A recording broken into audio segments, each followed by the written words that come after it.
வணக்கம் நேர்களே.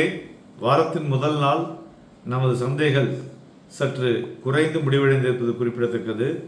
55 புள்ளிகள் குறைந்து 23,234 முடிவடைந்திருக்கிறது.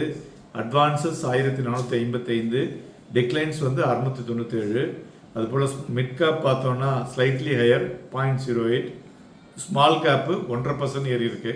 ஸோ மார்க்கெட் பிரெத்தை பார்க்கும் பொழுது ஸ்டில் இந்த positive indication on the overall broader market. Volatility இண்டெக்ஸும் இன்னைக்கு ஸ்லைட்லி டிக்ளைன் 2.71%. ஸோ இது இப்போ லெவல் ஆஃப் 16 நிற்குது.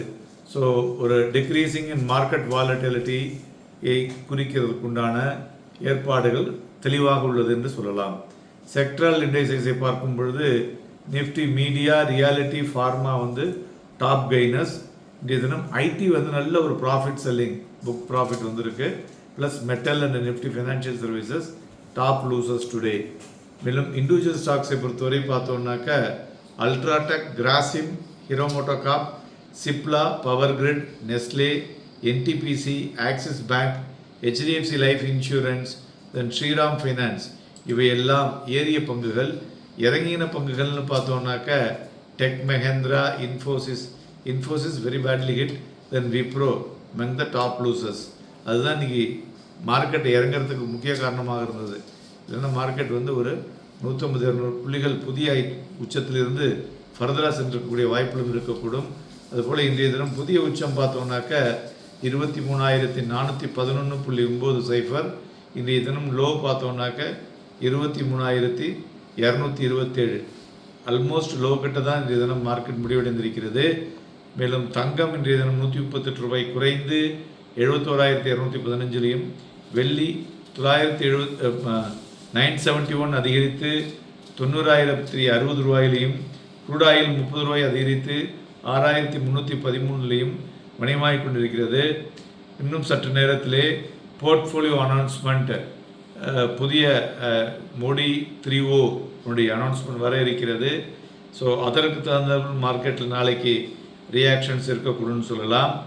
மேலும் இன்றைய தினம் ஏன் விழுந்தது என்பதை பற்றி பின்பு பார்ப்போம். அதுபோல் பிரெண்ட் க்ரூடு பார்த்தோம்னாக்க கிட்டத்தட்ட 25 சென்ட்ஸ் டவுன் ஆகிருக்கு. ஸோ $79.62 per பேரலாக இன்றைய தினம் வணிகமாகி கொண்டிருக்கிறது.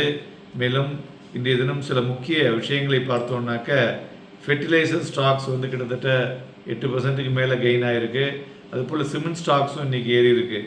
ஸோ இது மெயினாக இந்த மெசேஜ் இந்த மார்னிங் என்னென்னு பார்த்தோம்னாக்க இந்த லைம்லைட் வரத்துக்கு ஒரு ஃப்ரெஷ் பையிங் வந்ததுக்கு காரணம் good monsoon move with fertiliser buying today. அதுமாரி NDA coalition government focus on development rural sectors like road, infrastructure, construction projects. So அதனால் இதெல்லாம் ஒரு positive to the cement stocks அப்படின்னு சொல்லலாம். ஸோ அதனால் ஃபெர்டிலைசர் அண்ட் சிமெண்ட் இன்றைக்கி ஸ்பெசிஃபிக்காக ஏறின 2 அருமையான துறைகள் என்று சொல்லலாம். மேலும் இன்றைய தினம் மார்க்கெட் விழுந்ததற்கு முக்கிய காரணம் யூரோப்பியாவில் பார்த்தோம்னாக்கா ஐரோப்பாவில் இந்த வீக்கெண்ட் யூரோப்பியன் எலெக்ஷன்ஸனுடைய ரிசல்ட்ஸ் பார்த்தோம்னாக்க ஒரு ரைட்டாக இருந்தாலும் ஒரு populist parties increase their share அப்படிங்கிறதுனால என்னாச்சு, அதில் ஒரு knee jerk reactions in the European market. அது அங்கே மாத்திரம் இல்லாமல் ஆசிய பங்கு சந்தைகளும் அது ஊடுருவினது. அதனால் இங்கேயும் பார்த்தோம்னாக்க ஒரு வீக்னஸ் இருந்ததுன்னு சொல்லலாம். ஸோ அதுபோல் ஜப்பானுடைய டேட்டாவும் பார்த்தோம்னாக்கா ஆஃப்செட் த அட்வான்சஸ். ஜப்பான்லேயும் பார்த்தோன்னா கொஞ்சம் வீக்னஸ் சப்போர்ட்டட் எக்ஸ்போர்ட்டர்ஸாக இருக்கிறதுனால அங்கேயும் ஒரு செல்லிங் இருந்ததுன்னு சொல்லலாம். நம்ம ஊரில் தான் ஒரு ஃப்ளக்சுவேஷன்ஸோட மார்க்கெட் பெட்டராக இருந்தது. சைனா, ஹாங்காங், தாய்வான் எல்லாமே பார்த்தோன்னா இன்றைக்கி க்ளோஸ்டு ஃபார் ஹாலிடேஸ்.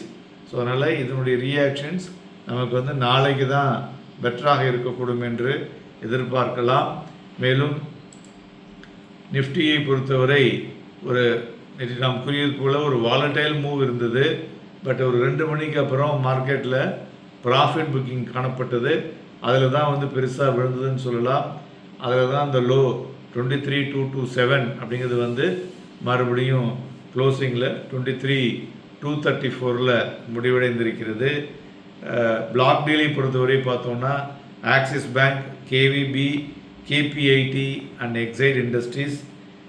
நிஃப்டி ஃபியூச்சரை பொறுத்தவரை பார்த்தோம்னாக்க இன்றைய தினம் வால்யூம் வந்து ஆவரேஜ் வால்யூம் தான், ரொம்ப பெரிய வால்யூம் இல்லை. ஏன்னா போன வாரம் ஃபுல்லாகவே பார்த்தீங்கன்னா எபோவ் 1 crore. ஸோ அது வந்து இப்போ செட்டில் ஆகிட்டுருக்குன்னு சொல்லலாம். நிஃப்டியை பொறுத்தவரை 23,290க்கு மேலே நின்றுதுனாக்க எகைன் 23,500 to 23,750 வரலையும் மேலே ரெசிஸ்டன்ஸ் ஆகும். சப்போர்ட் பார்த்தோன்னா 23,179.50 மற்றும் 23,050 இருக்கக்கூடும். ஸோ நாளை தினமும் மார்க்கெட்டில் வந்து நிறைய டேட்டா வர இருக்கிறது. அதற்கு தகுந்தாற்போல் ரியாக்ஷன்ஸ் இருக்கக்கூடும். நாளை தினம் நிறைய ஆசிய பங்குச்சந்தைகள் திருப்பி ரீஓப்பன் பண்ணுறாங்க. அதனால் அதனுடைய வாலட்டிலிட்டியும் சந்தைகள் இருக்கக்கூடும் என்று எதிர்பார்க்கலாம். நாளை தினமும் வாங்கி விற்பதற்கும் விற்று வாங்குவதற்கும் ஏதுவாக இருக்கக்கூடும். Happy trading and happy investments.